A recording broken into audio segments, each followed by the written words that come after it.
Shalom peuple de Dieu, je vous salue tous dans le nom puissant de notre Seigneur Jésus-Christ et j'ose croire que vous allez tous bien. J'ai béni l'Éternel pour cette grâce qu'il nous fait, une fois encore il nous attire dans sa présence pour nous communiquer sa pensée. Bien-aimés, nous voici au 6e mois de l'année 2022. Nous sommes à la moitié de l'année. Ce n'est pas un hasard, ce n'est pas par coïncidence, ce n'est ni par tes efforts, ni par chance que tu as en vie en ces jours, mais c'est par la grâce et par son amour. Il a voulu que tu continues à être en vie jusqu'en ces jours, et c'est une bénédiction. Tu ne dois pas prendre ta vie à la légère. Nous voici au mois de juin de l'année 2022. C'est une bénédiction. Il y a plusieurs avec qui nous avions commencé cette année 2022 qui ne sont plus de ce monde. Mais posons-nous la question. Qu'avons-nous fait pour être en vie en ces jours? Qu'avons-nous fait pour être en bonne santé en ces jours?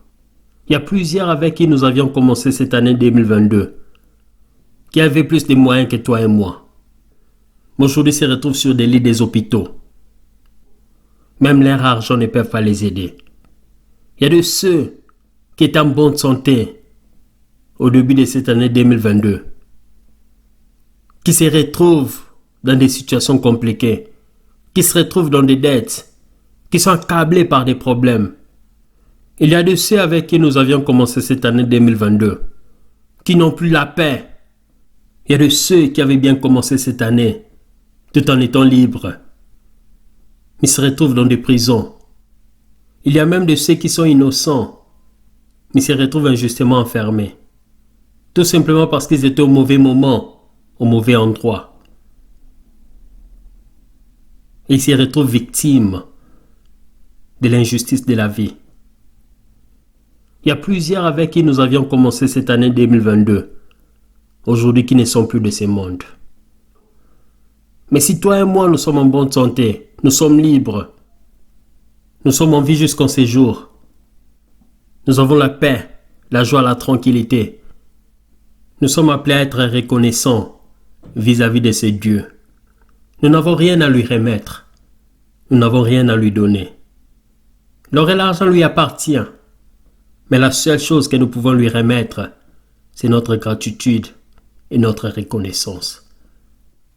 Alors peu importe ce que nous pouvons traverser comme difficulté, comme opposition, comme problème, comme souci, comme combat. Mais bien aimés, nous devons toujours avoir une attitude de reconnaissance vis-à-vis de ce Dieu. Car il est amour, il est bon. Il est merveilleux. Il prend soin de ses enfants que nous sommes. Malgré tout ce que nous pouvons traverser, il a toujours été à nos côtés et il ne nous a jamais abandonnés. Même lorsque nous nous sentons seuls, il est toujours là pour se rassurer que nous sommes en bonne santé et que nous sommes en vie. Bien-aimé, c'est comme ça que je voulais introduire ce message. Je voulais que tu aies une attitude de reconnaissance. Une attitude de gratitude par rapport à ce Dieu pour tous les bienfaits et pour toutes les bénédictions qu'il a déversées sur toi. Car nous avons tous des soucis, nous avons tous des difficultés, nous avons tous des problèmes, nous avons tous des choses qui enlèvent la joie de nos cœurs. Et quelquefois, à cause de toutes ces choses auxquelles nous faisons face, cela nous empêche d'écouter la voix de Dieu. Car nous mettons nos soucis devant, nous mettons nos problèmes devant, nous mettons nos difficultés devant et cela ferme nos oreilles pour que nous ne puissions pas écouter la voix de Dieu. Mais lorsque nous avons une attitude de reconnaissance, cela change notre façon de voir les choses. Cela change notre façon d'écouter la parole de Dieu. Et maintenant que tu as une attitude de gratitude et de reconnaissance vis-à-vis de Dieu par rapport à toutes les bénédictions qu'il ne cesse de déverser sur ta vie, alors je prie que le Saint-Esprit puisse disposer ton cœur, ton âme, ton esprit et ton corps. Et que le Saint-Esprit puisse ouvrir tes yeux et tes oreilles spirituelles, afin que tu puisses comprendre la pensée de Dieu, que tu la gardes dans ton cœur et que tu la mettes en pratique, que tu marches selon la volonté de Dieu et que tu ne puisses pas ressortir de sa présence de la même façon comme tu es entré. Par le nom puissant de Jésus, j'ai ainsi prié. Amen. Bien-aimé, le Saint-Esprit nous a mis à cœur de parler de ce thème qui est aussi simple, mais qui est très profond. Car c'est notre vie de chaque jour, c'est notre quotidien. C'est une réalité que nous expérimentons et que nous vivons chaque jour de nos vies. Le Saint-Esprit nous parle en ces jours. Au fait, il nous donne une instruction en nous disant « Laissez Dieu régler vos soucis ». C'est thème a pour référence principale 1 Pierre chapitre 5 au verset 7. L'apôtre Pierre dit « Déchargez-vous sur lui de tous vos soucis, car lui-même prend soin de vous. » Alléluia. Bien-aimés, lorsque nous lisons la Bible, nous devons la lire attentivement. Nous devons regarder les verbes, les sujets, les temps, les mots, les expressions que la Bible utilise pour comprendre exactement ce qu'elle aimerait nous dire. Ici, l'apôtre Pierre utilise l'impératif. Il dit « Déchargez-vous sur lui ». Cela veut dire qu'il nous donne un ordre. Il nous oblige à nous décharger sur lui. Mais qui est celui sur qui nous devons tous décharger nos soucis, nos difficultés, nos frustrations, nos angoisses, nos problèmes? Sur qui devons-nous nous décharger? Sur qui devons-nous nous confier? Bien-aimés, nous trouvons la réponse dans Matthieu chapitre 11. Au verset 28, la Bible dit, « Pour une meilleure compréhension, je vais commencer au verset 25, la Bible dit, « En ces temps-là, Jésus prit la parole et dit, » donc nous comprenons que c'est Jésus qui parle, « Je te loue, Père, Seigneur du ciel et de la terre, de ce que tu as caché ces choses aux sages et aux intelligents, et que tu les as révélées aux enfants. Oui, Père, je te loue de ce que tu l'as voulu ainsi. Toutes choses m'ont été données par mon Père, et personne ne connaît le Fils, si ce n'est le Père. Personne non plus ne connaît le Père, si ce n'est le Fils, et celui à qui le Fils veut le révéler. » Le verset 28. Bien-aimé, Jésus continue en disant, « Venez à moi, vous tous qui êtes fatigués et chargés, et je vous donnerai du repos. » J'aime la Sainte Bible version Semeur. Elle dit, « Venez à moi, vous tous qui êtes accablés sous le poids d'un lourd fardeau, et je vous donnerai du repos. » Donc le lui dont Pierre est en train de faire allusion, c'était Jésus.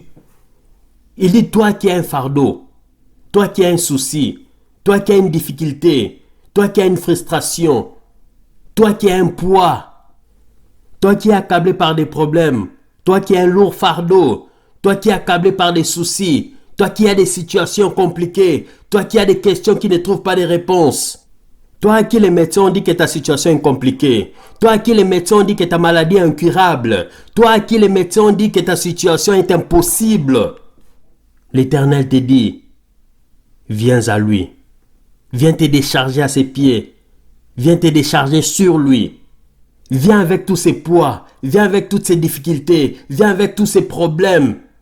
Dépose ces problèmes aux pieds de Jésus et lui seul te donnera du repos. Alléluia. Mais vous me poserez la question, « Ah frère, mais de quoi parles-tu? Connais-tu nos soucis? Connais-tu nos difficultés?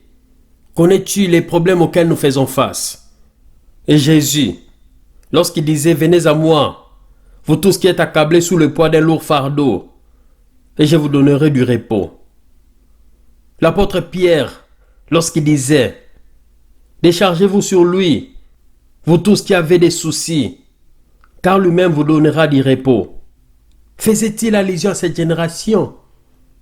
Est-ce qu'il connaissait les réalités auxquelles toi et moi nous faisons face aujourd'hui?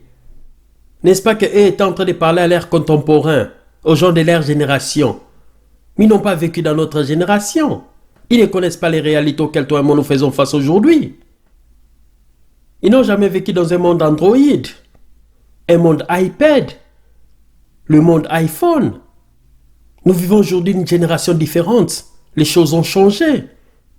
Nous vivons une nouvelle culture, une nouvelle civilisation, une nouvelle technologie. Il y a des nouvelles choses chaque jour. Certes, c'est vrai.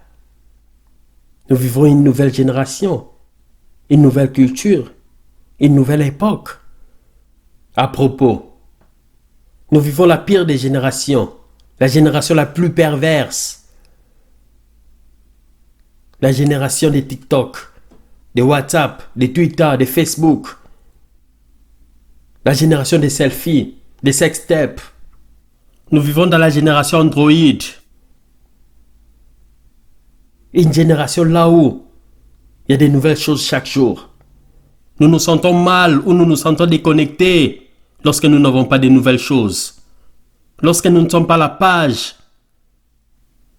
nous avons comme l'impression que nous sommes démodés, que nous vivons la vieille époque. Pour être connecté, pour être à la page, pour être branché, tu dois avoir un nouveau téléphone, une nouvelle voiture, des nouveaux habits. Tu dois toujours être à la page, toujours être chic. Et quand tu ne suis pas à la mode, tu es déconnecté.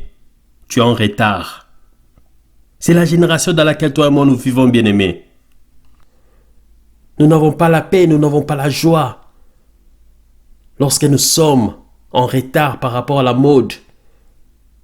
Parce que nous cherchons à être à la page par rapport à la technologie. Lorsque iPhone 11 était sorti, tout le monde s'est précipité. Il y a des gens qui ont fait du n'importe quoi. Juste pour l'obtenir. Ils étaient contents pendant un temps. Ils étaient satisfaits. Mais juste quelques mois après, on commençait à parler des iPhone 12. Et le temps qu'on puisse chercher à obtenir ces iPhone 12. Aujourd'hui, iPhone parle des iPhone 13. On a oublié tous les efforts qu'on avait consentis pour obtenir iPhone 11. On cherchait à obtenir iPhone 12. Et on n'a pas encore obtenu iPhone 12. Aujourd'hui, iPhone parle des iPhone 13. Mais où allons-nous? Nous vivons dans un monde d'insatisfaction totale. Des nouvelles choses chaque jour. Des nouvelles voitures. Des nouvelles maisons. Des nouveaux habits. Tout est nouveau. Et on ne peut avoir la joie, la paix, la tranquillité que lorsqu'on a des nouvelles choses. Et bien aimé, ces compagnies ne vont jamais arrêter de faire de nouvelles choses. Aujourd'hui, iPhone parle des iPhone 13. Mais d'ici quelques mois, on parlera des iPhone 14. Ensuite, ce sera iPhone 15. Et ainsi de suite. Et à cause de cette culture des nouvelles choses, nouvelles technologies, c'est comme qui dirait nous ne serons jamais satisfaits. Parce que nous cherchons à être à la page par rapport à la technologie. Et tant que nous n'aurons pas cette nouvelle chose, nous ne serons pas satisfaits. Nous continuerons à être esclaves de cette modernisation. Bien aimé, il y a une arme très puissante que l'ennemi utilise dans notre génération. Et cette arme est appelée la convoitise. C'est quoi la convoitise, bien aimé? La convoitise, c'est le désir de posséder quelque chose que tu n'as pas.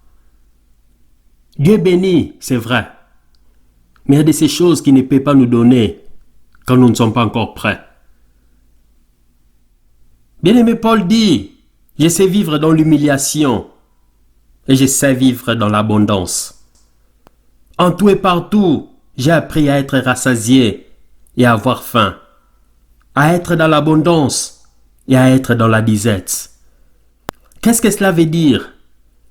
Cela veut dire apprendre à se contenter de ce qu'on a, se réjouir de ce que Dieu dépose sur ta main. Mais malheureusement, dans cette génération, le diable utilise sa plus puissante arme, qui est la convoitise. Tout ce que j'ai n'est pas assez. Je veux plus, je veux mieux, je veux encore. Toujours vouloir plus. Et à cause de la convoitise, aujourd'hui nous avons ce scandale de Dubaï. Dubaï porte-à-porte. Là où les femmes acceptent de manger les matières fécales juste à cause de l'argent. Mais qu'est-ce qu'elles vont faire de cet argent? Ça serait juste paraître sur les réseaux sociaux. Acheter des sacs Louis Vuitton, Gucci, des montres Rolex, des téléphones iPhone 13, 14, 15 qui n'existent même pas encore. Juste paraître pour impressionner. Être sur des yachts tout en faisant des choses immorales. Coucher avec plusieurs partenaires le même jour. Coucher avec des animaux, des chiens, des chevaux. Faire la sodomisation. Faire des actes abominables au devant de Dieu. Arriver jusqu'au point de vendre leur âme juste à cause de l'argent. Bien-aimés, apprenons à être patients. Si tu as besoin de la bénédiction, Dieu peut te bénir. Mais attends le temps de Dieu. Sois patient. Ne convoitise pas. Ne sois pas pressé. N'envie pas. Ne te compare pas à l'autre. Ne cherche pas à brûler les étapes. Ne prends pas de raccourcis. Attends le temps de Dieu. Car la bénédiction de Dieu, c'est celle qui enrichit et qui ne se fait suivre d'aucun chagrin. Mais par contre, elle est bien mal acquise.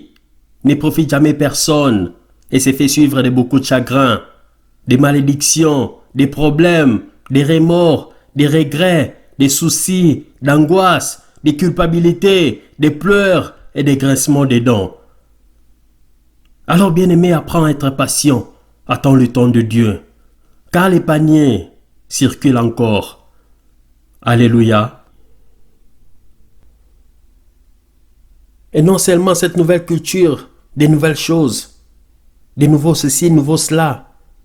Il y a aussi un autre fléau, qui est le fléau des fast food, fast cars, fast internet.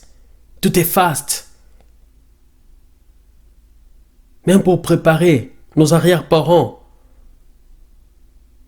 ils devaient mettre des bois, ils allument un feu, ils mettent une marmite, ils attendent que l'eau chauffe. Lorsque ça bouillit, ils mettent le riz, ils commencent à préparer et ils attendent peut-être des heures et des heures avant que la nourriture ne soit prête. Aujourd'hui, nous avons des micro-ondes, nous avons des friteuses, nous avons des marmites électriques. Même pour faire le riz, c'est à peine 15 minutes. Bizarrement, cette culture des nouvelles choses et des fast everything, nous l'avons amené jusque dans l'église. Nous voulons des nouvelles bénédictions et des bénédictions rapides. Et quand tu es dans une église, tes bénédictions tardent. Ton mariage n'arrive pas. Tes enfants ne viennent pas. Ta santé ne s'améliore pas. Tes finances ne changent pas. Tu te dis non, cette église, le pasteur n'a pas d'onction. Il n'a pas de feu. Il n'a pas de pouvoir. Tu quittes l'église pour aller dans une autre église. Tu commences à changer des églises comme des habits. Parce que là-bas, on nous parle de la prospérité, du mariage, des bénédictions, de la prophétie. Nous commençons à suivre des prophéties et des bénédictions derrière, au lieu de suivre Jésus, au lieu de suivre la source de toute bénédiction. Nous avons changé l'ordre des choses, bien-aimés. Alors que la Bible nous dit, faites du royaume de Dieu et de ce qui est juste à ses yeux votre préoccupation première. Et toutes ces choses vous seront données en plus. Mais aujourd'hui, nous suivons les bénédictions. Nous suivons toutes ces choses en plus. Et le royaume et la justice de Dieu devient après. Malheureusement, même les chrétiens que nous sommes, nous avons été corrompus. Nous nous sommes conformés au siècle présent. Nous commençons à faire les choses comme les gens du monde. Alors que la Bible dit, nous sommes dans ce monde, mais nous ne sommes pas de ce monde. Nous ne devons pas nous conformer à ce siècle présent. Nous ne devons pas faire les choses comme les gens du monde. Mais cette même culture du monde, nous l'avons apportée dans l'église. Il y a des querelles entre frères, entre sœurs, entre pasteurs. On cherche à s'éprouver. On est là pour se causer du tort. On arrive jusqu'au point de s'empoisonner les uns les autres. C'est haïr. C'est faire du mal. Juste parce que j'aimerais avoir plus que l'autre. Mon église doit avoir plus de membres que l'autre. Tu cherches même à calomnier l'autre. Juste pour détruire sa réputation. Tu es là pour que l'autre échoue. Tu lui souhaites le malheur. Tu mets des bâtons à ses roues afin qu'il ne puisse pas avancer, que son ministère n'aille pas de l'avant. Tu mets même des pièges pour que l'autre puisse tomber, afin que ses fidèles puissent quitter son église et venir vers toi. Nous avons oublié la grande vocation que Jésus nous avait donnée avant de monter au ciel, qui était de gagner des âmes et de faire du monde entier ses disciples. Aujourd'hui, nous sommes derrière les offrandes, les dîmes et les bénédictions. C'est grave. Et la simple raison est que nous prenons nos soucis, nos fardeaux, nos angoisses, nos frustrations, nos difficultés, nos problèmes. Nous les mettons sur nous-mêmes et nous cherchons des solutions. Alors qu'il nous a dit, vous qui êtes accablés, vous qui êtes chargés, vous qui avez des soucis, vous qui avez des problèmes, venez à moi et je vous donnerai du repos. Mais nous n'allons plus vers lui parce que nous nous croyons suffisants. Nous croyons que nous pouvons nous créer des solutions, des réponses de nous-mêmes. Nous sommes capables.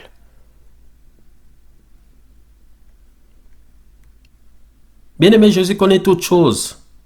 Et lorsqu'il parlait, il ne parlait pas seulement à ses contemporains. Il ne parlait pas seulement aux gens de sa génération, mais il nous parlait à nous tous. Il te parlait, il me parlait aussi. Et il nous parle encore en ces jours. Dans Matthieu chapitre 6 au verset 19, la Bible dit: ne vous amassez pas de richesses dans ce monde, où les vers et la rouille détruisent, où les cambrioleurs forcent les serrures pour voler. Amassez-vous plutôt des richesses dans le ciel, où il n'y a ni vers, ni rouille pour détruire, ni cambrioleurs pour forcer les serrures et voler. Alléluia. Et Jésus continue. Nous sommes au verset 25. Je lirai jusqu'au verset 34. Mais je lirai calmement et doucement pour une meilleure compréhension. La Bible dit: voilà pourquoi je vous dis, ne vous inquiétez pas au sujet de la nourriture et de la boisson dont vous avez besoin pour vivre, ou au sujet des vêtements dont vous avez besoin pour votre corps. La vie est plus importante que la nourriture et le corps plus important que les vêtements, n'est-ce pas? Regardez les oiseaux. Ils ne sèment ni ne moissonnent. Ils n'amassent pas de récoltes dans des greniers, mais votre Père qui est au ciel les nourrit. Ne valez-vous pas beaucoup plus que les oiseaux? Qui d'entre vous parvient à prolonger un peu la durée de sa vie par les soucis qu'il s'est fait? Bien-aimé, toi qui te soucies de beaucoup de choses, toi qui te demandes qu'est-ce que tu vas manger demain, qu'est-ce que tu vas boire, qu'est-ce que tu vas porter le lendemain, qu'est-ce que sera ta vie d'ici 2 ans, 3 ans, 5 ans, à quoi ressemblerait ta famille, ton futur époux, ta future femme, tes enfants, que feras-tu dans l'avenir? Tu stresses, tu te culpabilises, tu te poses tellement de questions, tu t'accables de beaucoup de choses, tu fais même des insomnies, tu perds du poids, tu t'accables des soucis à cause de ta santé, à cause de tes finances. Mais pose-toi la question, bien-aimé. Après que tu t'es donné tant de soucis, tant de stress, tant de culpabilité, après tant d'efforts, tant de nuits blanches, es-tu capable d'ajouter ne serait-ce un jour dans la durée de ta vie? Tu es incapable de faire quoi que ce soit, bien-aimé. Certaines choses sont au-delà de nos forces. Certaines choses sont au-delà de notre contrôle. Nous ne pouvons rien faire. C'est pourquoi la Bible nous pose la question verset 28. Et pourquoi vous inquiétez-vous au sujet des vêtements? Observez comment poussent les fleurs dans des champs. Elles ne travaillent pas. Elles ne se font pas des vêtements. Pourtant, je vous le dis, même Salomon, avec toute sa richesse, n'a pas eu des vêtements aussi beaux qu'une seule de ses fleurs. Dieu habille ainsi l'herbe des champs qui est là aujourd'hui et qui demain sera jetée au feu. Alors ne vous habillera-t-il pas à bien plus forte raison vous-même, comme votre confiance en lui est faible? Bien-aimés, Jésus nous dit, si les herbes des champs peuvent être bien vêtues, alors que ces herbes sont aujourd'hui là, et demain jetées dans le feu, Mais malgré cela, Dieu prend soin de ses herbes, en les vêtissant, en les couvrant, afin que ces herbes paraissent jolies.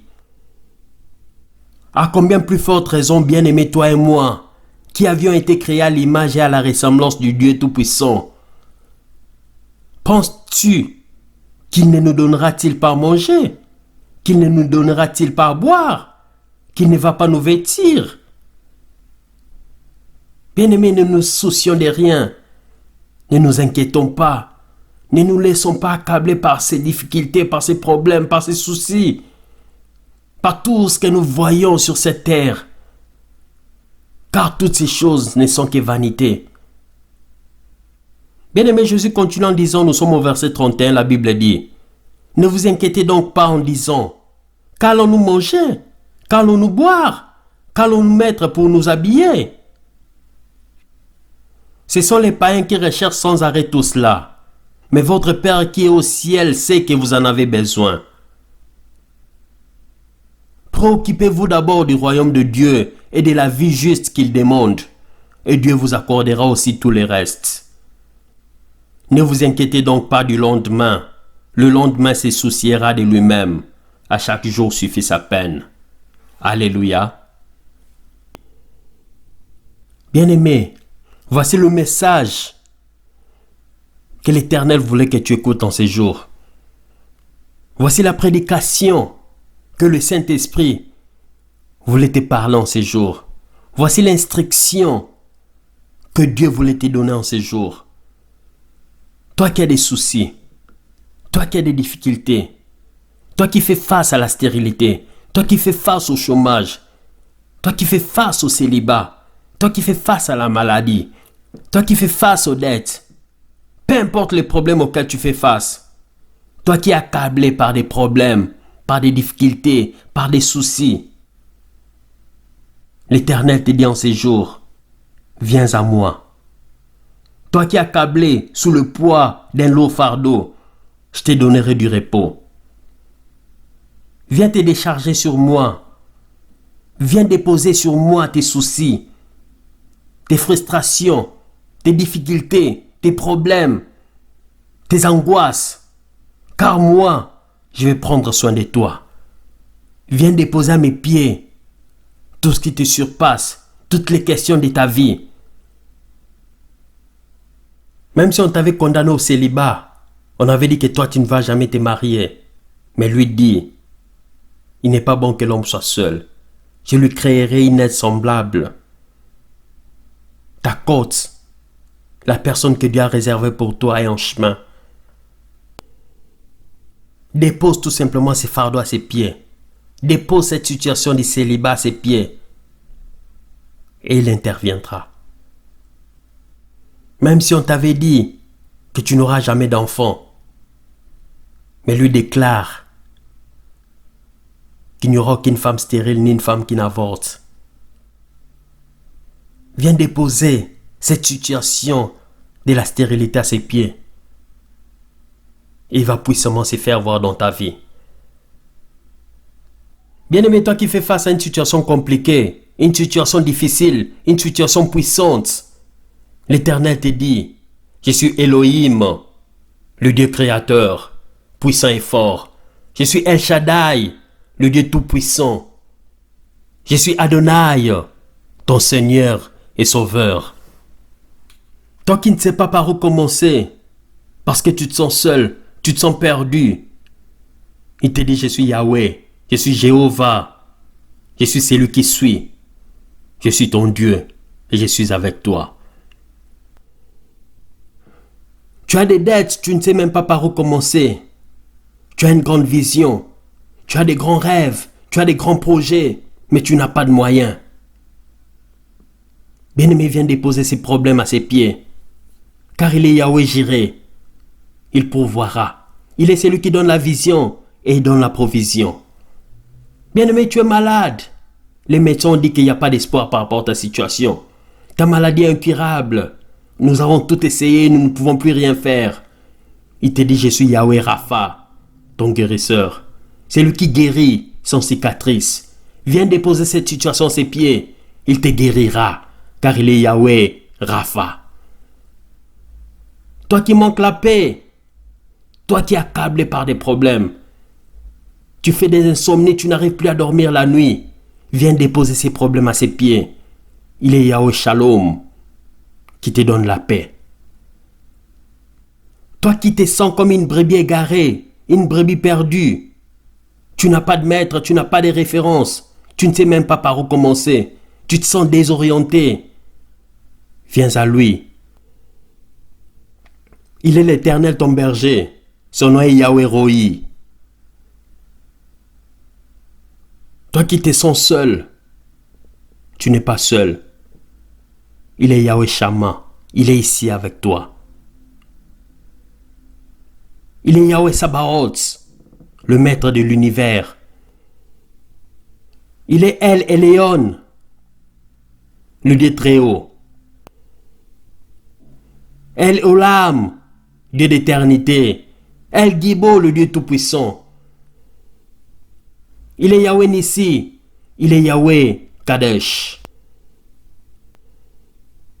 Bien-aimé, peu importe les problèmes auxquels tu fais face, peu importe les difficultés, il est la solution à tous tes problèmes. Il est la réponse à tes questions.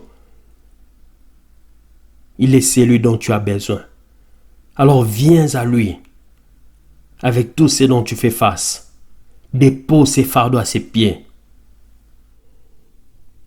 Laisse-le régler tes problèmes. Laisse-le régler tes soucis. Laisse-le régler ta vie. Laisse-le prendre soin de toi, car il est ton Père. Il te connaît et il t'aime d'un amour inconditionnel. Il est là pour prendre soin de toi. Fais-lui seulement confiance et tu verras sa gloire. Bien-aimés, nous pouvons tout oublier, mais la seule chose que nous devons retenir, c'est que Dieu nous dit, laissez-moi Dieu régler vos soucis. Alléluia. Que celui qui a des oreilles écoute ce que l'Esprit a eu à nous communiquer en ces jours. Que Dieu vous bénisse. Amen.